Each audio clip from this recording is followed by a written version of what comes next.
जय जोहार। जय जोहार। जय श्री राम।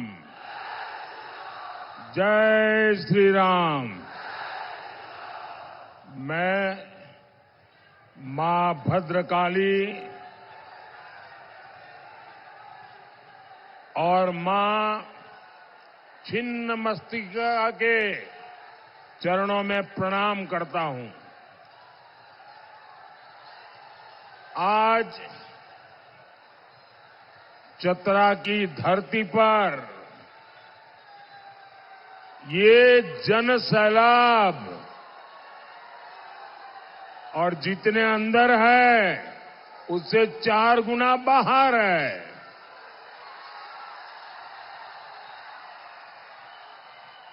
आपका ये उत्साह, आपका ये स्नेह 4 जून को परिणाम क्या आने वाले हैं, जो भी इसमें अभी भी दुविधा में हो वो जरा आकर के यहां देख लें।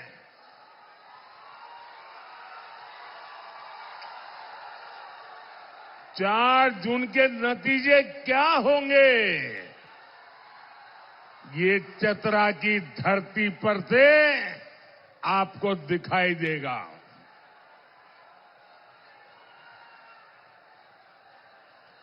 साथियों, 3 चरणों के चुनाव के बाद ही कांग्रेस और उसके साथियों ने एक तरह से अपनी हार स्वीकार कर ली है। इंडी गठबंधन के एक बड़े नेता ने कहा है कि सभी ये जो फोटो वोटो लेके आए हैं ना, नीचे रखो, पीछे लोग परेशान हो रहे हैं।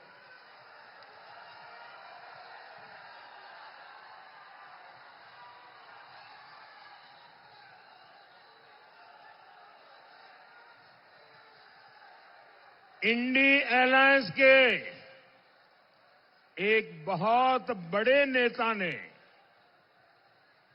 एक बहुत महत्वपूर्ण बयान दिया है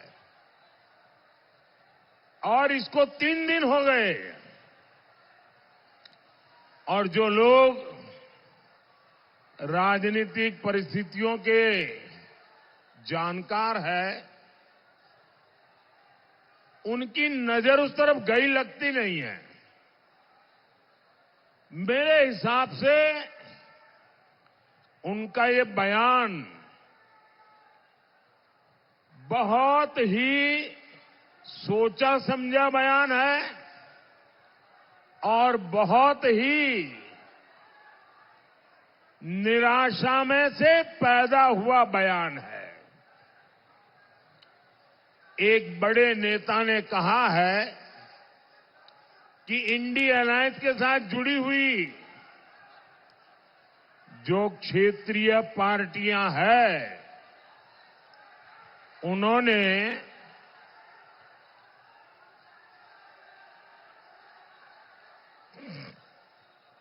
ये 5-10 लोग हैं, उनको दिखता नहीं है तो सबको परेशान करेंगे क्या?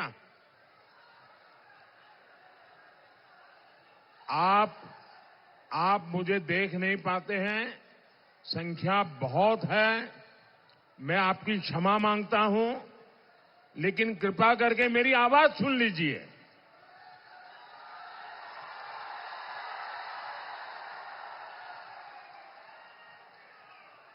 और मेरे चेहरे को क्यों, मैं तो दिल की बात करने आया हूं आपसे। साथियों,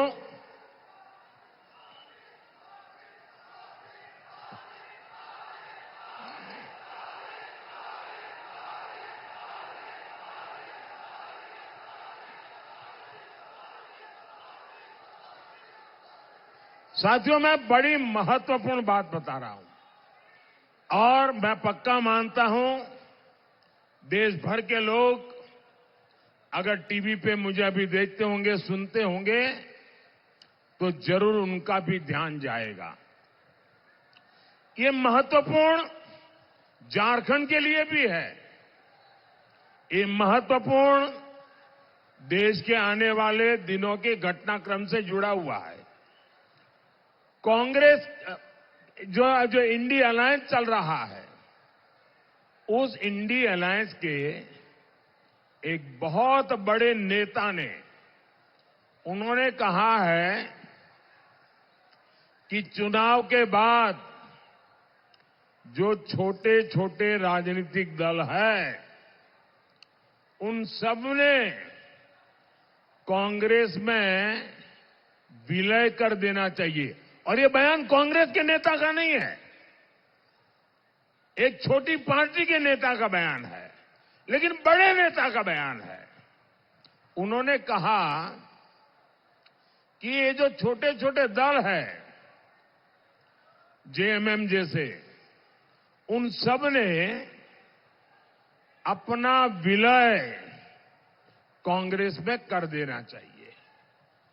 मैं सोच रहा था कि उन्होंने ऐसा सुझाव क्यों दिया। उनके मन में इतनी हताशा, इतनी निराशा घर कर गई है कि 4 जून के बाद अपनी पार्टी का अस्तित्व मिटाकर कुछ दिन गुजारा करने के लिए वो सोच रहे हैं। वो क्षेत्रीय पार्टियों का जो भी इंडी अलायंस की साथी है, उनका अस्तित्व खत्म कर देना चाहते हैं। और सोचने के बाद और पिछले 3 चरण के मतदानों के रुझान के बाद मुझे बराबर समझ आया कि उन्होंने ऐसा क्यों कहा है। क्योंकि उनके मन में पक्का हो गया है कि कांग्रेस और उसके साथी सब मिलाकर के भी मान्य विपक्ष को जितनी सीटें चाहिए, ऑपोजिशन को जितनी सीटें चाहिए, जो 10% होती है, यानी करीब करीब 50 के ऊपर थोड़ी, लेकिन उनको लग रहा है इतनी भी नहीं आएगी। और अगर विलय कर देंगे तो फिर हमारे पूरे समूह को हो सकता है मान्य विपक्ष के रूप में मान्यता मिल जाए। आप देखिए, देश की जनता ने ये तिकड़म लड़ाने वालों को कैसा सबक सिखाया है। 3 चरणों में ही ऐसा सबक सिखा दिया है कि वे विलय करके मान्य विपक्ष के लिए जगह ढूंढ रहे हैं। और इसके लिए मैं देशवासियों को एडवांस में बधाई देता हूं। भाइयों बहनों, मैं अभी उड़ीसा से आ रहा हूं। उसके एक दिन पहले मैं तेलंगाना में था। तेलंगाना में, उड़ीसा में, आंध्र में, इन सब स्थानों पे जाके आया हूं। मैं साथियों बड़ी जिम्मेवारी के साथ कहता हूं कि इस चुनाव के साथ साथ जहां विधानसभा के चुनाव भी चल रहे हैं, जैसे उड़ीसा में है, आंध्र में है, अरुणाचल प्रदेश में है, जहां जहां विधानसभा के चुनाव भी साथ में है, सिर्फ दिल्ली में 400 पार करेंगे इतना ही नहीं, विधानसभा में भी भारी बहुमत से एनडीए की सरकारें बनेगी।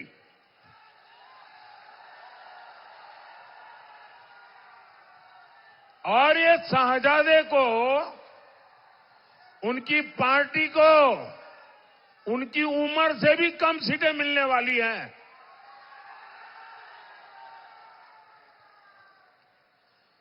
आज देश में जहां जहां जाता हूं, एक ही स्वर में, एक ही विश्वास के साथ देश का कोने कोने से आवाज आ रही है। फिर एक बार, फिर एक बार, फिर एक बार। साथियों, 2024 का लोकसभा चुनाव ये सिर्फ सरकार बनाने का चुनाव नहीं है। ये चुनाव देश बनाने का चुनाव है। ये चुनाव चोर लुटेरों से देश को बचाने का चुनाव है। ये चुनाव आपके बच्चों का भविष्य सुनिश्चित करने के लिए चुनाव है।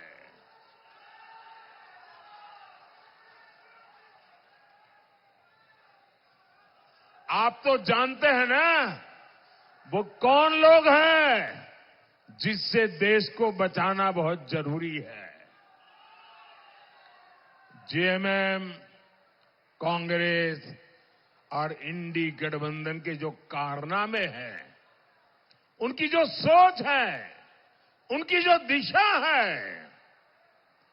देश को बचाना समय की सबसे बड़ी मांग है।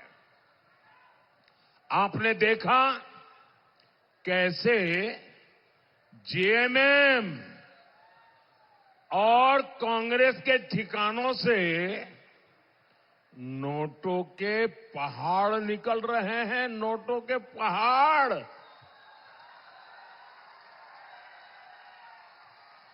यहां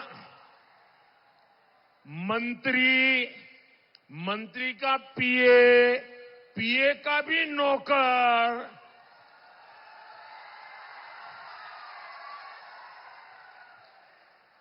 और मैंने तो कभी अपनी आंखों से इतनी नोटें नहीं देखी है।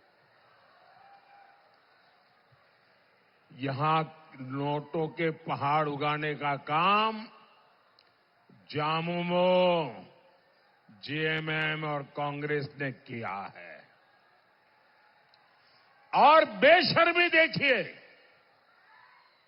इतनी नोटें निकलने के बाद शर्म से माथा झुक जाए, कोई आंख तक ऊंची न करे, ये ऐसे बेशर्म है, इनको कोई परवाह नहीं है। और तब देश के लिए संकट बहुत गहरा हो जाता है। आप सोचिए, जब कर्मचारियों के घरों से करोड़ों रुपए मिल रहे हैं, तो मालिकों की तिजोरी में कितना काला धन होगा। कांग्रेस के सांसद के पास से तो 300 करोड़ से ज्यादा कैश मिला।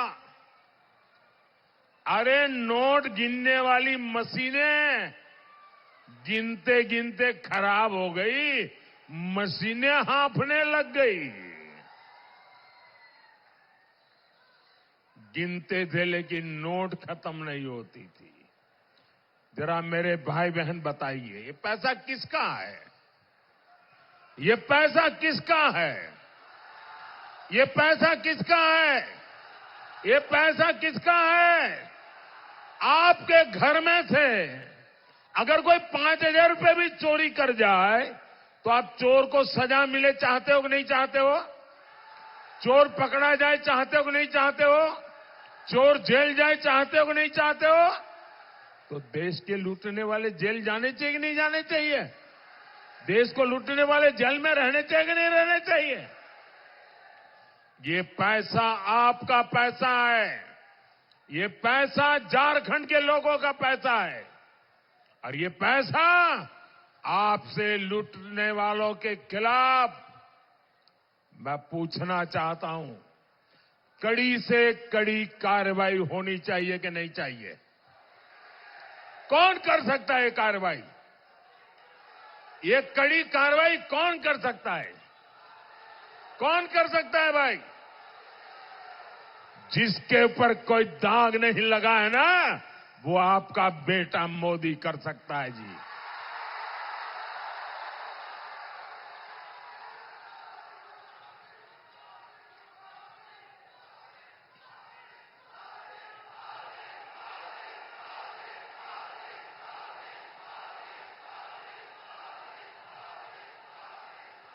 साथियों, जेएमएम का और कांग्रेस का एक ही एजेंडा है, न काम करेंगे न करने देंगे, और बिना दाम काम का नाम नहीं। ये इनका खेल है। ये खुद तो भ्रष्टाचार के अलावा कुछ करते नहीं है। मोदी जो काम करता है उसे भी रोकने में लगे रहते हैं। मोदी देश में 80 करोड़ लोगों को मुफ्त राशन दे रहा है।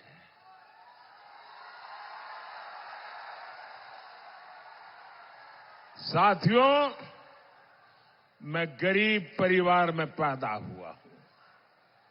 मैंने गरीबी देखी है। भूख क्या होती है वो मैं अनुभव करके निकला हूं, और इसलिए मैं नहीं चाहता हूं कि मेरे देश का कोई बच्चा भूखा सो जाए। इसलिए मैं चाहता हूं कि मेरे देश के गरीब के घर का चूल्हा जलता रहना चाहिए। और इसलिए केंद्र सरकार 80 करोड़ लोगों को मुफ्त राशन का पूरा खर्च उठाती है।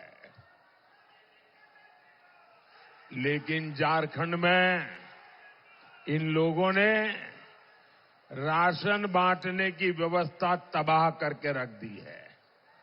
ये चाहते हैं मोदी का भेजा राशन आपको मिले ही नहीं। जब गरीब मोदी को आशीर्वाद देता है तो इंडी गठबंधन वालों को गरीबों पर चिढ़ आ जाती है। साथियों, मोदी ने हर घर जल पहुंचाने के लिए जल जीवन मिशन शुरू किया है। झारखंड सरकार उसमें भी भ्रष्टाचार कर रही है। आप कल्पना कर सकते हैं, पाइप डाल दिए लेकिन पानी की सप्लाई की व्यवस्था जानबूझ करके नहीं की गई। साथियों, हमारी सरकार झारखंड के युवाओं के लिए नए अवसर बनाने के लिए दिन रात काम कर रही है। हम आदिवासी इलाकों में एकलव्य स्कूल खोल रहे हैं। यहां सिमरिया में हमने केंद्रीय विश्वविद्यालय भी खोला है। हमारी कोशिश है इस क्षेत्र में अच्छी सड़कें बने, उद्योग बढ़े। हजारीबाग से रांची हाईवे, हजारीबाग से कोडरमा हाईवे और माझी जैना मोड़ एक्सप्रेस वे, ऐसी आधुनिक सड़कों का नेटवर्क हमारी सरकार बना रही है। टोरी शिवपुर रेलवे लाइन माल ढुलाई के लिए शुरू की गई है। यहां जो एनटीपीसी का प्लांट शुरू हुआ है, उसकी नींव भी अटल जी की सरकार ने रखी थी। इस प्लांट का लोकार्पण भी हमारी सरकार ने किया। लेकिन साथियों, भ्रष्टाचार में आकंठ डूबी इंडी गठबंधन की सरकार यहां विकास के कार्यों में भी रोड़ा अटका रही है। मैं इन लोगों से पूछना चाहता हूं, झारखंड का विकास हो जाएगा तो तुम लोगों का क्या नुकसान होगा? क्यों यहां के नौजवानों के लिए रोजगार के मौके बंद कर रहे हो? साथियों, इंडी गठबंधन को आपकी रोजी रोटी की कोई चिंता नहीं है। वे सिर्फ और सिर्फ लूट पर चलाने के लिए सत्ता के गलियारों में जीना चाहते हैं। वो अपना स्वार्थ देखते हैं। आप जानते हैं कांग्रेस, जेएमएम झारखंड का विकास क्यों रोकना चाहते हैं? इन्हें डर है, अगर दलित, पिछड़ा, आदिवासी, अगर उनके बच्चे आगे बढ़ जाएंगे तो उनकी दुकान का क्या होगा?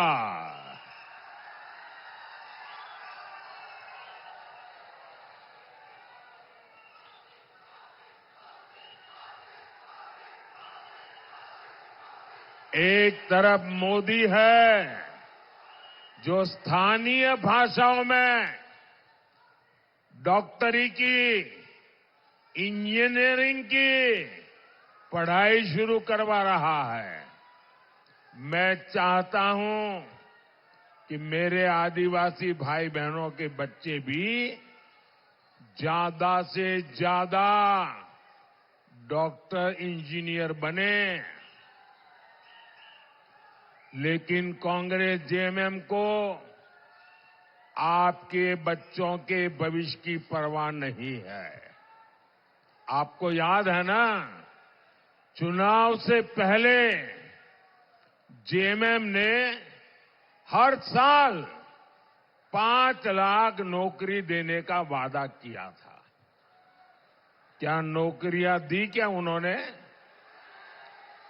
जेएमएम कांग्रेस ने झारखंड में एक ही उद्योग लगाया है। एक ही उद्योग लगाया है, अफीम उद्योग। अफीम।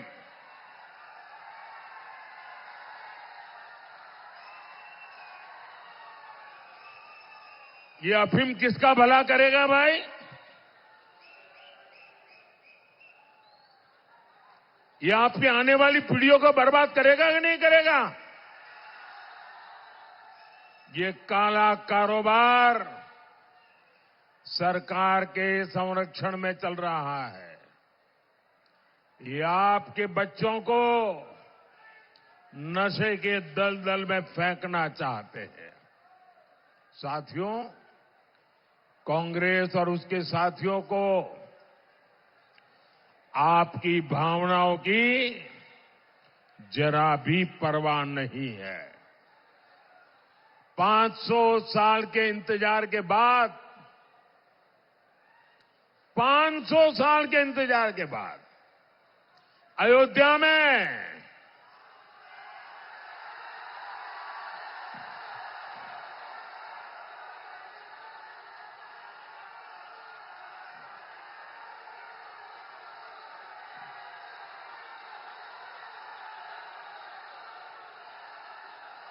जय श्री राम। अयोध्या में भगवान राम का मंदिर 500 साल के बाद बना, अनेक पीढ़ियों के बलिदान के बाद बना। कौन हिंदुस्तानी होगा जिसको आनंद नहीं होगा? आपको हुआ कि नहीं हुआ? हुआ कि नहीं हुआ? भाइयों बहनों, जब अयोध्या से वनवास के लिए राजकुमार राम ने प्रस्थान किया था ना, जब अयोध्या से निकले थे 14 साल के लिए, ये मेरी बात जरा गौर से सुनिए। जब अयोध्या से निकले थे राम जी, तब तो वो अयोध्या के राजकुमार थे, लेकिन 14 साल वनवास के बाद वापिस आए तो मर्यादा पुरुषोत्तम राम बन गए थे। अब जरा सोचो, ये राजकुमार राम मर्यादा पुरुषोत्तम राम कैसे बने? वे 14 साल आदिवासियों के बीच में रहे थे। ये आदिवासियों ने अयोध्या के राजकुमार को प्रभु राम बना दिया था, मर्यादा पुरुषोत्तम राम बना दिया था। हम प्रभु राम की भक्ति करते हैं क्योंकि ये मेरे आदिवासियों के संघ ने राजकुमार राम को मर्यादा पुरुषोत्तम राम बना दिया था। और इसलिए हम राम की तो पूजा करते हैं, लेकिन राम को प्रभु राम बनाने वाले आदिवासियों की भी पूजा करते हैं। लेकिन साथियों, कांग्रेस जामुमो और उसके सहयोगियों को आदिवासियों का हित, उनका गौरव बर्दाश्त नहीं होता। भारतीय जनता पार्टी ने एक आदिवासी बेटी को देश की राष्ट्रपति बनाया। द्रौपदी मुर्मू जी आपके यहां गवर्नर रह चुकी है, आप उनको भलीभांति जानते हैं। वो आज देश की सर्वश्रेष्ठ पद पर है। देश की तीनों सेनाओं को वो कमांड करती है। मुझे बताइए भाइयों, एक आदिवासी बेटी को राष्ट्रपति किसने बनाया? किसने बनाया? किसने बनाया? किसने बनाया? किसने बनाया? मोदी ने नहीं बनाया, आपके एक वोट ने बनाया है। ये आपके वोट की ताकत है कि आपने मोदी को सेवा करने का मौका दिया, और ये आपके वोट की ताकत है कि द्रौपदी मुर्मू जी आज देश की राष्ट्रपति है। आप कहिए भैया, द्रौपदी मुर्मू जी का राष्ट्रपति बनना हम सबके लिए गर्व का विषय है कि नहीं है? आपको गर्व होता है कि नहीं होता है? अभिमान होता है कि नहीं होता है? लेकिन कांग्रेस और उसके साथी पहले दिन से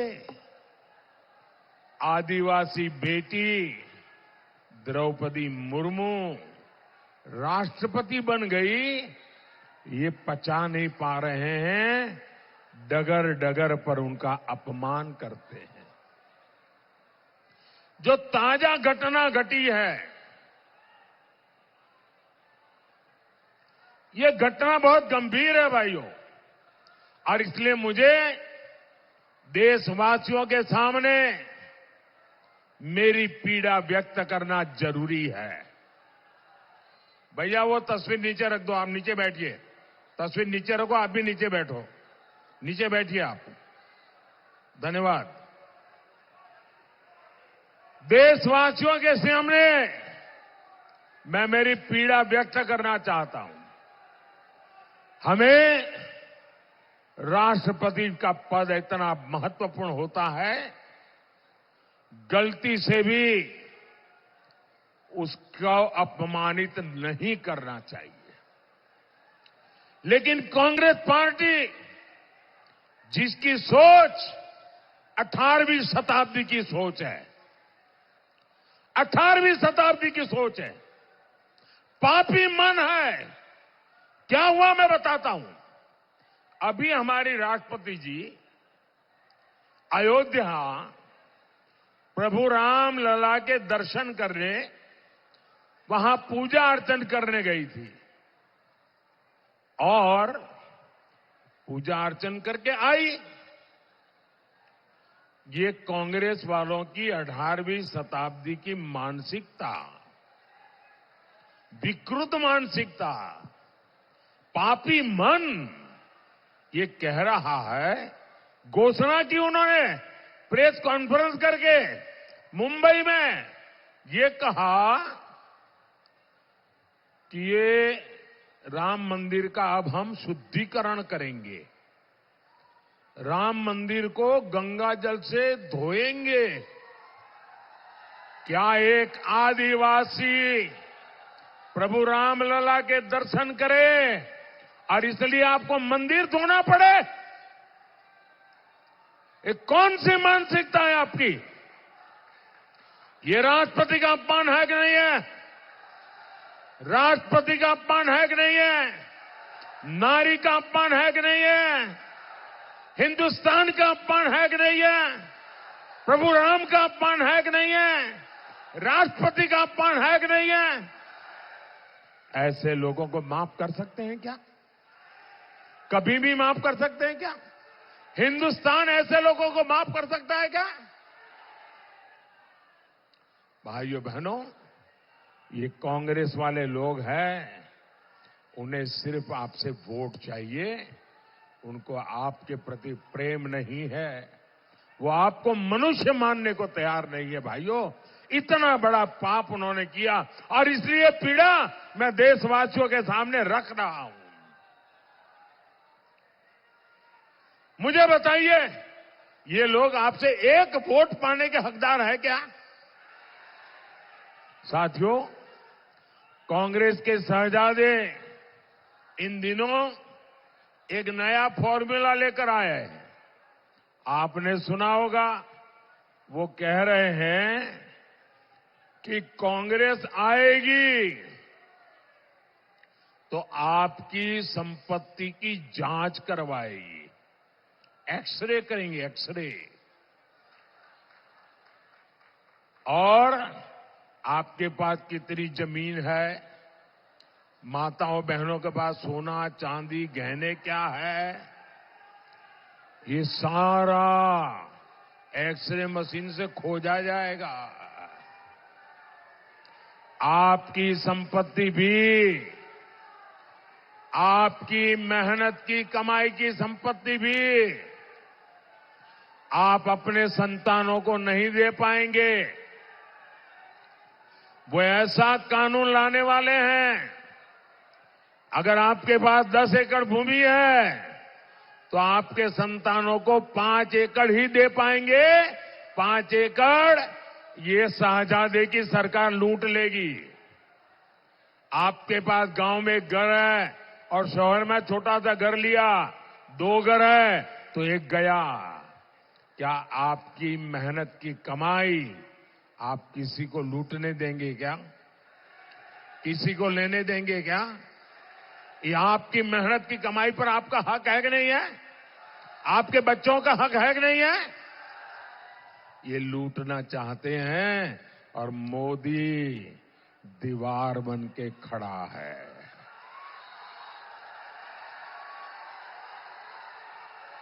अच्छा, वो लूट करके क्या करने वाले हैं? वो लूट करके उनकी वोट बैंक, आपको मालूम है उनकी वोट बैंक कौन है? ये सारी संपत्ति उनको बांट देंगे। भाइयों बहनों, ये संपत्ति पर पहला अधिकार किसका? तो डॉक्टर मनमोहन सिंह जी ने कहा था कि इस देश की संपत्ति पर पहला अधिकार मुसलमानों का है। मतलब ये सारी संपत्ति मुसलमानों को देने का वो निर्णय कर करके चल रहे हैं। भाइयों,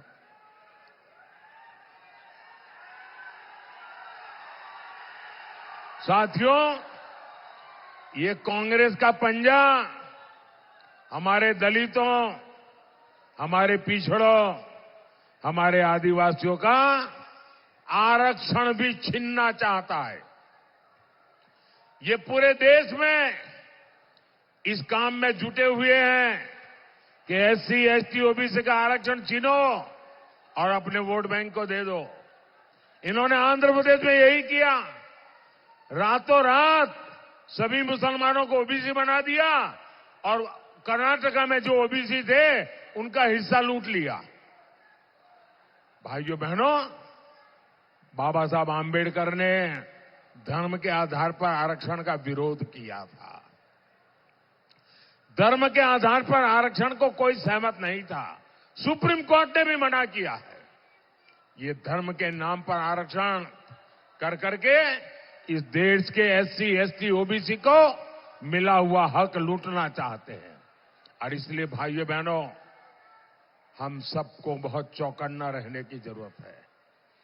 हमें एक बात याद रखनी है, जो झारखंड के बहुत बड़े गुनहगार हैं, जिन्हें चारा घोटाले में अदालत ने सजा दी है, जो बिहार और झारखंड में जंगल राज के प्रतीक रहे हैं, उन्होंने कहा है कि पूरा का पूरा आरक्षण मुसलमानों को ही दे देना चाहिए।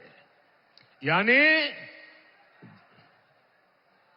जेजेएम, कांग्रेस और आरजेडी की चली तो एससी, एसटी, ओबीसी के पास कहीं कोई आरक्षण नहीं रह जाएगा। आपका पूरा आरक्षण छीन कर ये लोग मुस्लिमों को देना चाहते हैं। आप मुझे बताइए, क्या आपको ये स्वीकार्य है?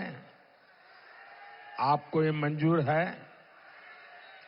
कांग्रेस जामुमों को अपने आरक्षण पर डाका डालने देंगे क्या आप?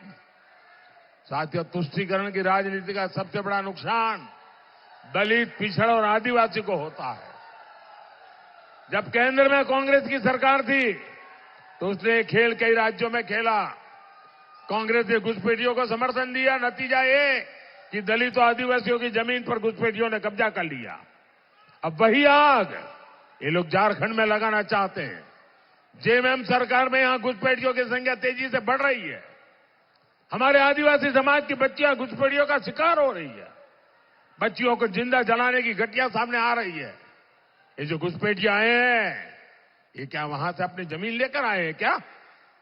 ये किसकी जमीन पर कब्जा कर रहे हैं? दलित, आदिवासी की जमीन पर कब्जा कर रहे हैं। ये लोग झारखंड और भारत की पहचान बदलना चाहते हैं।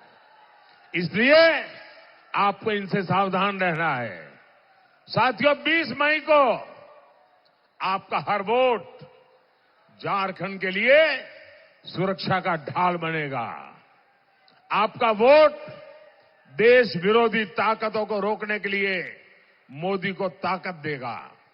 मेरा अनुरोध है, चतरा से श्री कालीचरण सिंह जी आगे आइए, और हजारीबाग से मनीष जायसवाल जी को कमल के निशान पर बटन दबा करके इन्हें विजयी बनाइए। और आप जब कमल के निशान पर बटन दबाएंगे ना, तो आपका वोट सीधा सीधा मोदी को जाएगा। साथियों, आने वाले दिनों में ज्यादा से ज्यादा परिवारों में जाइए, जाकर के कहिएगा मोदी जी चतरा आए थे और आप सब परिवार वालों को प्रणाम कहा है, मेरा प्रणाम पहुंचाएगा। बोलिए भारत माता की, भारत माता की, भारत माता की। बहुत बहुत धन्यवाद।